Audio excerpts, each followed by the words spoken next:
अतिवृष्टीने झालेल्या नुकसानीची पाहणी करण्यासाठी उद्धव ठाकरे लातूरमध्ये मराठवाड्यातील नुकसानीचा ठाकरेंकडून आढावा। शेतकऱ्यांनी उद्धव ठाकरेंसमोर मांडल्या व्यथा।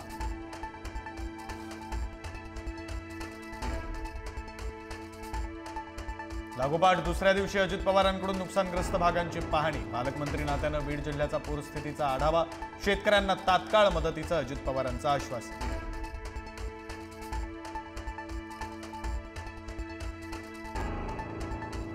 पाहणी दौऱ्यात अजित पवार पूरग्रस्तांवर घसरले। कर्जमाफीच्या मुद्द्यावरून तरुणांनी विचारलेल्या प्रश्नावर अजितदादांचा तोल सुटला।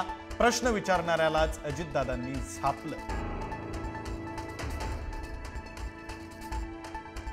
खासगी कार्यक्रमानिमित्त अमित शहा मुंबई दौऱ्यावर। शहा फडणवीसांकडून घेणार महाराष्ट्रातील पूरस्थितीचा आढावा। केंद्राची मदत मिळणार का याकडे लक्ष। पैशांचं सोंग आणता येत नसेल तर सरकार चालवू नका। संजय राऊतांचा अजित पवारांवर हल्लाबोल। तर शेतकऱ्याला हेक्टरी 50,000 रुपये मदत करा, विजय वडेट्टीवार यांची मागणी।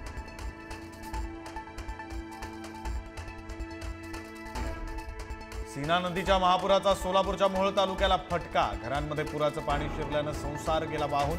ग्रामस्थांच्या डोळ्यात अश्रू। पिकांचं नुकसान झाल्यानं शेतकरी हवालदिल।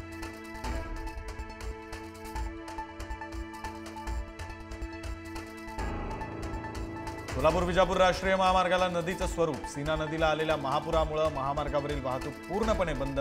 सीना नदीला आलेल्या पुराचा तिऱ्हे गावालाही फटका।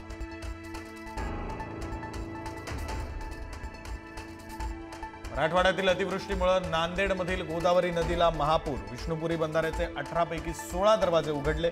पुराची भीषण दृश्य ड्रोन कॅमेऱ्यात चित्रित।